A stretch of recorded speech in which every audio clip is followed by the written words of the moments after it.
Baik pemirsa, jam beranjak dari tempat Anda karena sesaat lagi kami masih akan kembali dengan tema menarik lainnya terkait dengan optimisme konsumen terhadap perekonomian tetap terjaga.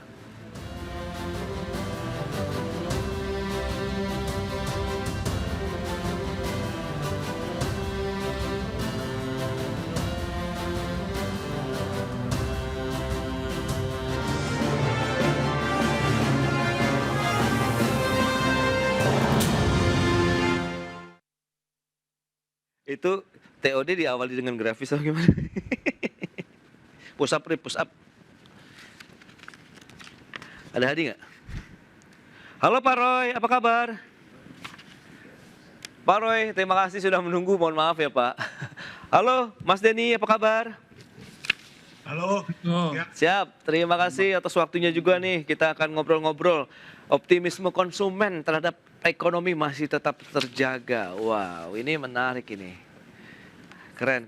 Kita akan lihat begitu. Indeks keyakinan konsumen, kita tahu memang ada penurunan begitu ya. Tapi ini kita lihat masih ada optimisme yang masih terus dibangun begitu ya untuk bisa menjaga ya iklim usaha juga begitu ya Pak Roy ya dan juga Mas Denny. Ya, terjaga asal ada perubahan kan, Iya. Mas. Kalau nggak ada perubahan, nggak terjaga jadinya. Iya, betul. Ya, Siap. Oke, kita akan segera mulai. Izin mengingatkan karena tapping Pak Roy dan Mas Denny tidak mengucapkan selamat pagi ya seperti biasa. Saya akan menyapa apa kabar saja. Terima kasih atas waktunya, Pak Mas Denny.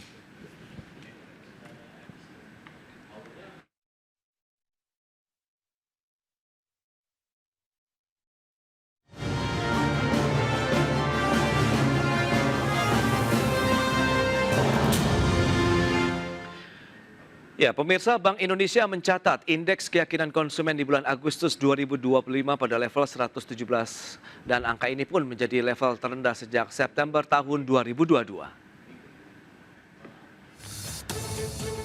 Optimisme konsumen terhadap kondisi ekonomi nasional terus menunjukkan tren penurunan sejak awal tahun.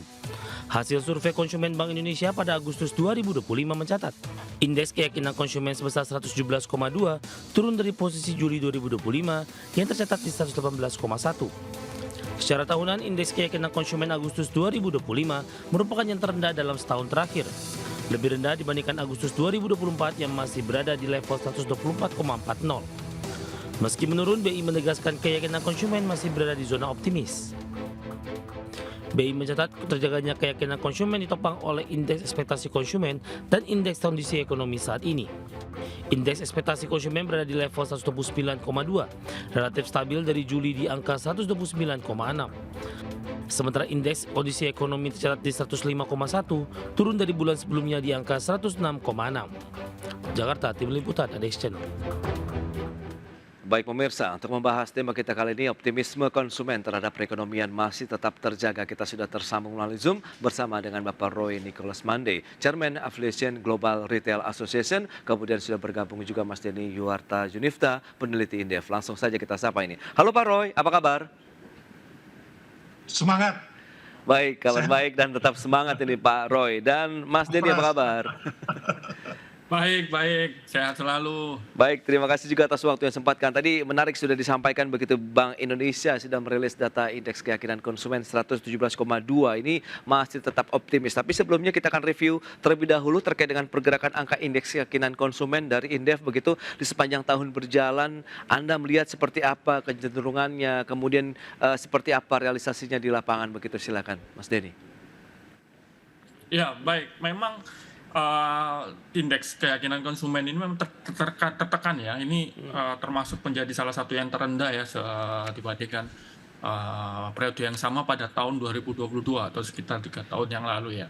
Gitu ya. Memang dalam kondisi yang masih di level optimis ya. Optimis itu kan masih artinya masih di atas ambang angka 100 ya. Iya. Cuma memang di satu sisi penurunan ini ya memang tidak langsung anjlok, tapi di satu sisi penurunan ini tuh menunjukkan bahwasanya konsumsi itu memang tertekan gitu ya. Berbagai isu, kemudian kita melihat bagaimana stagnasi upah gitu, itu yang pertama. Kemudian tingkat harga ini ya, tingkat harga bahan baku itu juga kemudian berdampak juga ya, dan juga berbagai dinamika ya gitu ya. Nah memang ini yang kemudian Saat ini konsumen melihat bahwasanya apa namanya, ya konsumsinya menjadi tertekan. Mereka menahan untuk melakukan konsumsi gitu ya. Bahkan trennya itu saat ini tuh cenderung mereka itu makan tabungan gitu ya.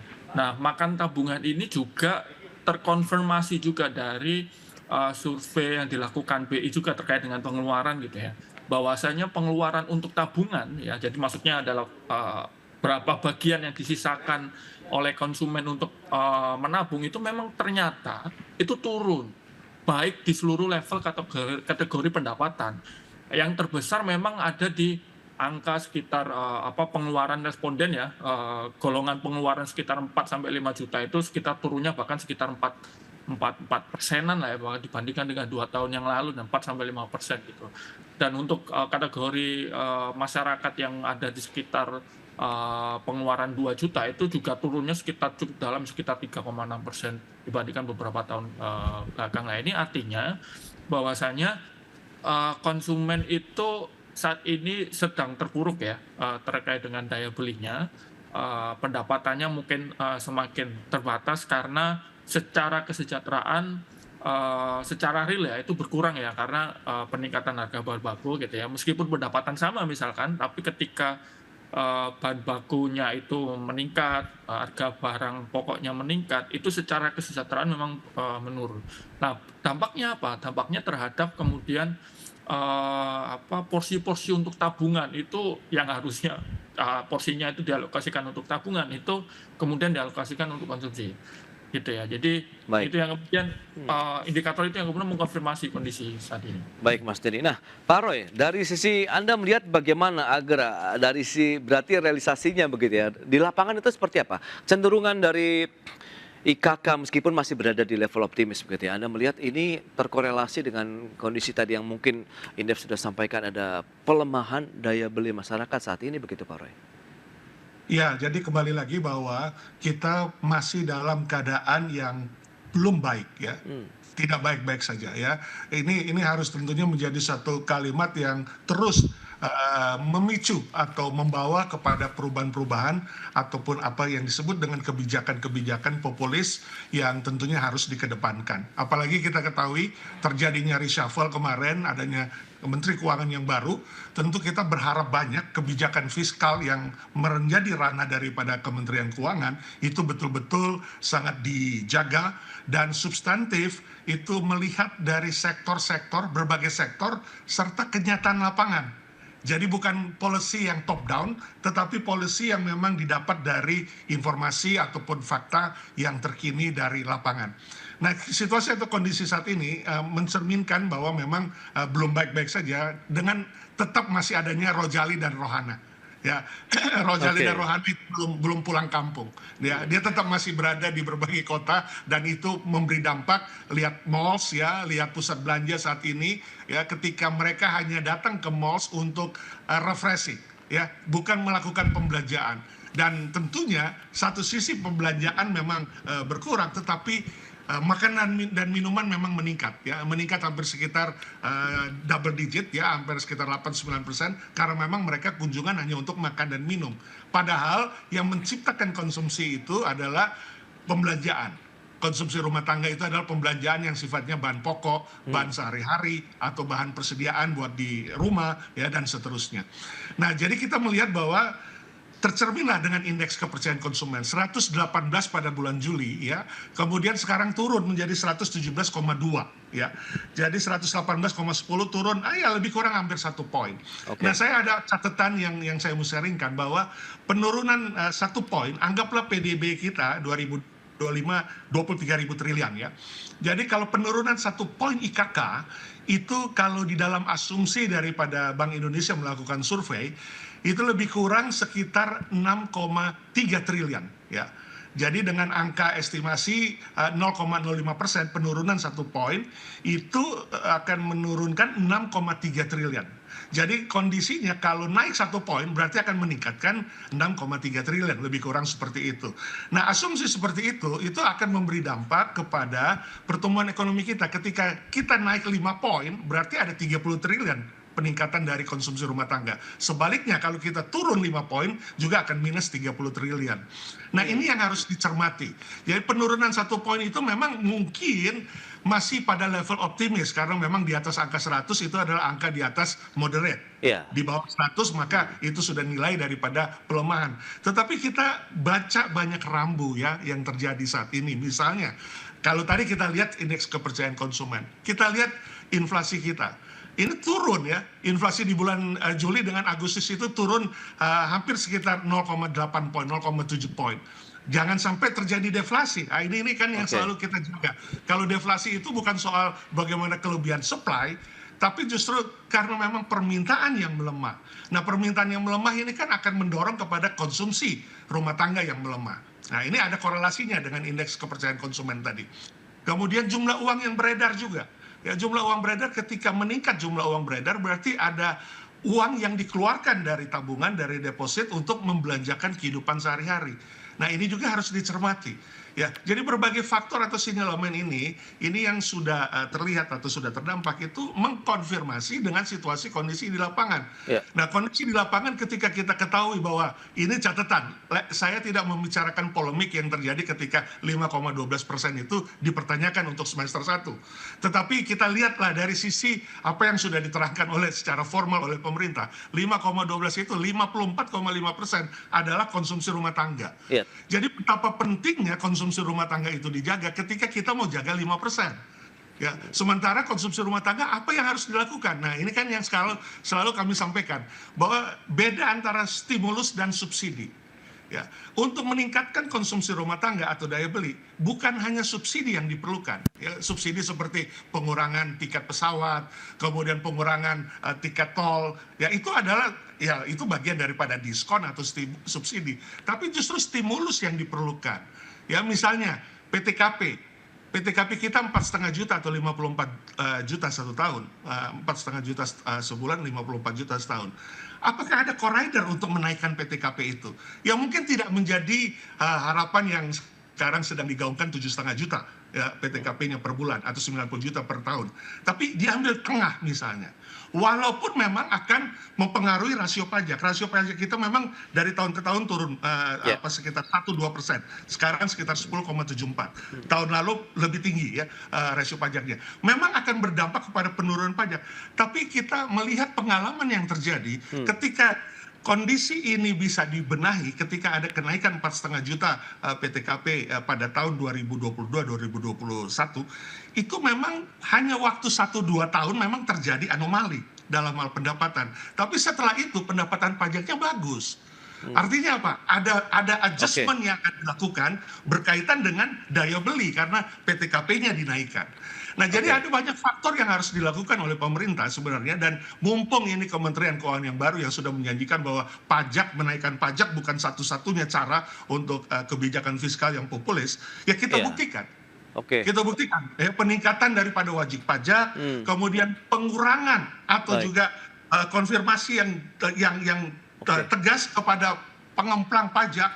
Nah, ini masih banyak yang bisa dilakukan. Nah, ini hanya menjadi perubahan bagi kita mengharapkan di semester kedua. Ini menarik, di satu sisi kita untuk menjaga optimisme konsumsi ataupun konsumen, tapi di satu sisi kita juga bisa meningkatkan lagi daya beli. Kita akan bahas nanti di segmen berikutnya Pak Mas, dan kita akan jeda dulu sebentar. Dan pemirsa, tetaplah bersama kami.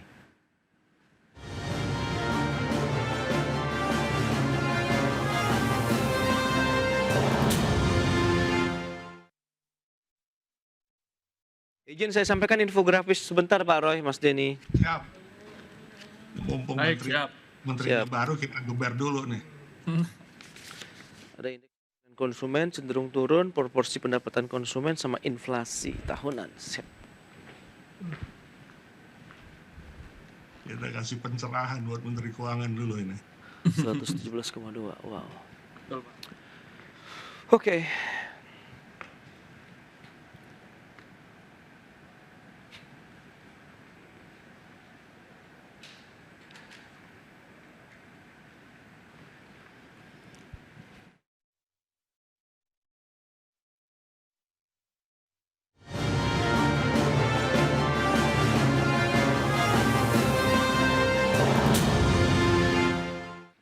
Terima kasih Anda masih menyaksikan Market Review. Pemirsa, berikut ini kembali kami sampaikan data untuk Anda. Kita akan cermati seperti apa sih tren pergerakan dari indeks keyakinan konsumen di tahun 2025. Ya, selengkapnya bisa Anda saksikan di layar televisi Anda. Kita lihat bersama bagaimana sih pergerakannya dari awal tahun Januari, Februari, Maret, April sampai dengan bulan Agustus tahun ini. Kita lihat di awal tahun 127,2 untuk IKK kita, sementara perjalanannya pemirsa cenderung turun ya. Bahkan sempat mencapai sekitar 117,2 ataupun yang terendah di sepanjang tahun ini pada bulan Agustus 2025. Di bulan Mei tidak jauh berbeda, 117,5 sempat naik sampai dengan Juli 118,1, tapi ternyata menurun kembali di bulan Agustus menjadi 117,2 poin. Dan ini memang masih berada di level positif ya untuk IKK kita begitu. Dan selanjutnya, bagaimana dengan proporsi pendapatan konsumen? Nah, ini juga bisa kita cermati bersama seperti apa sih proporsinya. Ya, dari Januari juga sampai dengan Agustus 2025 ini kita lihat trennya dari Januari sempat naik sampai dengan bulan Maret di 75,3%, kemudian cenderung turun sampai Mei, naik lagi di bulan Juni, kemudian naik lagi di Juli 75,4%, dan bulan Agustus turun kembali menjadi 74,8% untuk proporsi pendapatan konsumennya. Dan selanjutnya kita akan lihat bagaimana dengan inflasi tahunan. Tadi yang sudah disampaikan Pak Roy, jangan sampai terjadi deflasi lagi, meskipun kita tahu memang ada terjadi pelemahan daya beli di masyarakat kita. Baik, ini dia inflasi tahunan. Januari 0,76%, Februari sempat terjadi deflasi secara tahunan atau year on year, Maret naik lagi, April 1,95%, kemudian turun 1,6% di bulan Mei, naik lagi sampai dengan Juli 2,37%, dan Agustus ada sedikit penurunan menjadi 2,31% untuk pergerakan inflasi tahunan kita. Baik, kita lanjutkan kembali perbincangan bersama dengan Bapak Roy Nicholas Mande, kemudian juga Bapak Denny Yuarta Junifta. Baik, dengan beberapa data tadi yang sudah disampaikan ini, menarik juga Indef melihat seperti apa sih tren dari pergerakan IKK, kemudian inflasi juga yang mungkin ini diharapkan masih tetap terjaga, tapi Anda juga menyebutkan di awal ada pergerakan harga bahan pokok ataupun bahan baku begitu ya yang terjadi saat ini, Mas Denny. Silakan. Iya, baik, terima kasih. Ya, memang jadi ini menjadi persoalan yang sepertinya cukup ini ya, pelik ya, karena memang terkait dengan daya beli itu dia benar-benar sangat tergantung dengan berbagai aspek ya, misalkan tadi harga bahan pokok, kemudian juga inflasi juga, dan lain sebagainya, bahkan juga pendapatan gitu ya. Memang di satu sisi terlihat bahwasannya inflasi memang sedikit tertekan ya hingga saat ini ya. Cuman memang secara real gitu ya, memang kalau kita melihat di sisi lain ya, bahwa secara real memang kesejahteraan masyarakat itu memang mengalami penurunan ya saat ini ya.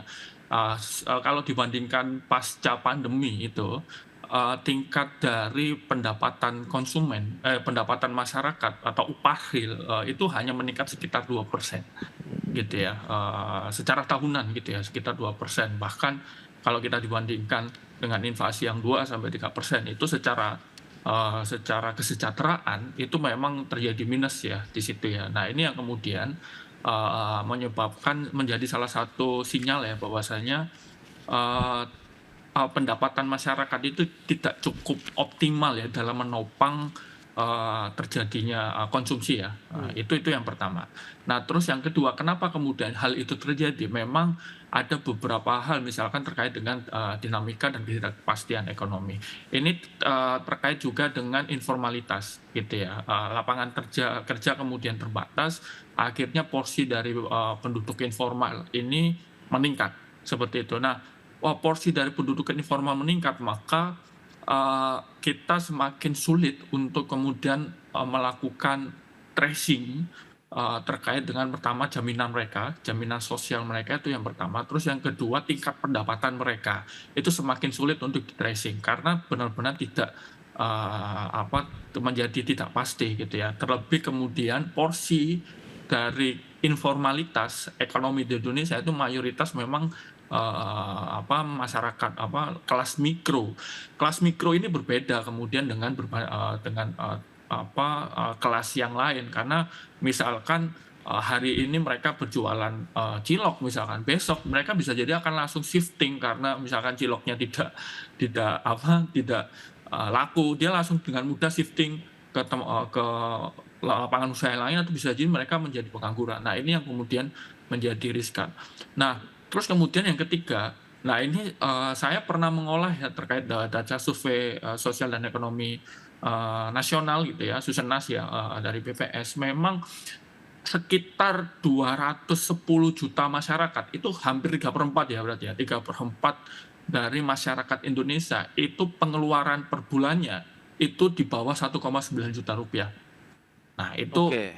sangat tipis sekali ya. Artinya memang ketika terjadi goncangan sedikit terkait dengan konsumsi masyarakat, Iya, itu iya. maka akan berdampak ke Mas Denny, berbagai hal. ini menarik. Lantas kalau kita bicara mengenai solusi, apa yang harus dilakukan? Kalau misalnya Pak Roy tadi juga kombinasi subsidi, kemudian kaitannya dengan insentif. Nah ini kalau dari Indef melihat apakah harus paralel, barengan begitu, atau bagaimana? Kalau bicara mengenai dunia usaha, subsidi langsung berarti kan kepada masyarakat begitu?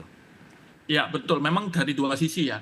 Pertama mungkin dari dunia usaha memang berbagai kemudahan itu perlu kemudian diperkuat ya, utamanya terkait dengan lapangan dunia usaha yang kemudian padat karya. Itu perlu. Terus yang kedua, ini menarik Mas Pras, ini terkait dengan konsumen ya gitu ya. Saya Oke. coba untuk membedah gitu ya data-data dari pengeluaran rumah tangga di Indonesia gitu ya. Kita tahu bahwasanya dampak dari peningkatan sebuah kota itu berdampak pada semakin mahalnya harga tanah di suatu tempat gitu ya, di Oke. tempat tersebut. Akhirnya masyarakat memilih untuk bertempat tinggal di luar daerah tersebut, aglomerasi ya. Nah itu terjadi, itu sekarang saat ini meningkat seperti itu. Akibatnya apa? Pengeluaran porsi masyarakat untuk bensin kendaraan itu meningkat. Dan itu Oke. porsinya cukup besar. Kendaraan kemudian untuk rumah itu meningkat. Berbeda dengan kelas-kelas atas misalkan, itu memang ya kendaraan meningkat ya, pengeluaran cukup tinggi juga kendaraan di kelas atas, tapi pendidikan itu meningkat juga. Artinya ada perbedaan struktur demografi kita, bahwasanya masyarakat menengah ke bawah itu mayoritas itu keluar untuk pengeluaran seperti bensin, biaya perumahan. Nah, ini yang stimulus ini yang sepertinya perlu diberikan di sini gitu ya. Oke.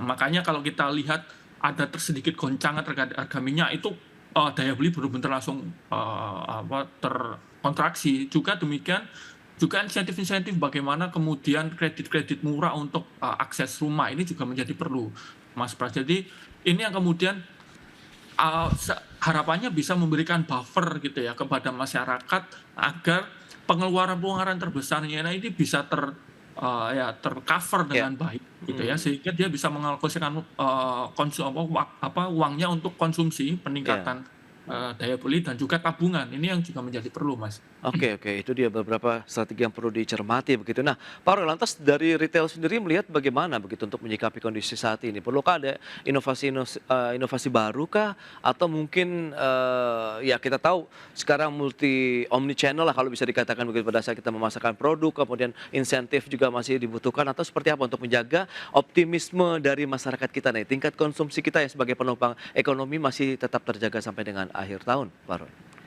Ya tentunya segala jargon sudah pernah dijelaskan atau disampaikan oleh berbagai narasumber berkaitan dengan retail, industri sektor hilir kita, yang namanya peningkatan digitalisasi. Semua retail sekarang sudah pakai e-commerce, punya aplikasi untuk belanja mudah, belanja cepat, belanja hemat. Kemudian ada program-program diskon ya, hari langganan, hari retail dan itu semuanya berkaitan dengan diskon. Walaupun kita memberikan diskon itu kurangi margin sebenarnya, dan kita nggak mendapat sesuatu dari pemerintah untuk kita keluarkan margin itu, tapi ya itu bagian daripada apa yang kita lakukan. Jargon-jargon yang lama, efisiensi, kemudian juga pengaturan supaya lebih hemat ya, listrik, efisiensi pemakaian listrik, semua itu kita udah lakukan, dan itu sudah mungkin banyak yang menjelaskan itu. Tapi saya lebih banyak mau menerangkan bagaimana supaya, karena yang namanya sektor hilir ini juga harus menjadi pendekatan yang signifikan atau yang juga menjadi yang utama dari pemerintah selain sektor-sektor yang lain. Nah, terkadang sektor retail ini dianggap itu adalah sektor yang bisa berkembang, bertahan sendiri, kemudian akhirnya juga maju sendiri atau mundur sendiri begitu ya, terlempar dari bisnis Iya, sendiri iya. ya. Itu seringkali yang terjadi. Nah, ini yang selalu saya garis bawahi bahwa yang namanya misalnya ya, saya coba membicarakan untuk yang kaitan dengan indeks kepercayaan konsumen karena ini ada kaitan dengan survei indeks ekspektasi konsumen untuk ekonomi ke depan maupun indeks ekonomi saat ini. Bagaimana stabilisasi harga pangan? Ya, ini nggak cukup dikawal, ya, tapi betul-betul direalisasikan. Hubungan kelembagaan dan instansi seringkali nggak berjalan baik. Antara pusat dan daerah seringkali juga nggak berjalan baik. Sehingga saya ambil contoh, ada baru pesan baru hari ini saya dapat berita bahwa harga gabah sekarang mau dikurangi pembeliannya oleh pemerintah. Baik. Nah, sementara petani kalau tidak dibelikan harga gabahnya, maka mereka bisa memindahkan yang dari lahan pertanian menjadi lahan kelapa sawit misalnya, atau lahan lainnya untuk usaha lainnya. Nah, ini peran konsistensi daripada kementerian lembaga untuk menjaga hal ini seperti apa. Baik, Nah, ini baik. yang kaitan dengan Oke. stabilisasi. Kemudian digitalisasi distribusi pangan. Ya, sudah sejauh mana connecting antara sektor hulu, sektor antara dan sektor hilir itu terjaring dalam digitalisasi. Oke. Ini untuk menghemat biaya, ya, mengatur disparity harga dari satu pulau ke pulau yang lain. Nah, itu Baik. salah satunya. Oke, Kemudian juga penciptaan lapangan kerja tadi sudah disebutkan Iya, Pak Deddy, saya nggak mengulang lagi. Tapi yang paling penting juga misalnya intensif fiskal. Ini mumpung Menteri Keuangan yang Iya. baru Pak Purbaya, bagaimana PPN itu bisa ditanggung oleh pemerintah untuk seluruh kebutuhan pokok misalnya. Minyak goreng belum ditanggung oleh pemerintah, beras sudah ditanggung. Ya, coba direview kembali. Oke. Memang akan ada pengaturan anomali dari pendapatan rasio pajak, tetapi ini berlangsung pendek, tetapi impact-nya ini pengalaman sudah terjadi. Impact-nya akan memberikan dampak kepada peningkatan daya beli. Pak Roy, itu dia Ya, beberapa poin yang seperti itu. saya bisa garis bawahi terkait dengan distribusi, kemudian digitalisasi dan juga insentif fiskal yang diharapkan dari sektor retail. Kemudian kalau tadi juga Mas Deddy mengatakan bagaimana pentingnya juga kolaborasi, kemudian bagaimana bisa berjalan seiring sejalan antara subsidi, kemudian insentif juga yang diberikan bagi dunia usaha dan juga masyarakat luas. Baik Pak Roy, kemudian Mas Denny, sayang sekali waktu terbatas ini. Terima kasih banyak atas informasi, update dan juga insight yang sudah diberikan kepada pemirsa hari ini. Selamat melanjutkan aktivitas Anda kembali. Salam sehat. Sampai berjumpa kembali Pak Roy, Mas Denny. Terima kasih. Terima kasih Ya. Mas Pras, Pak Roy. Semangat.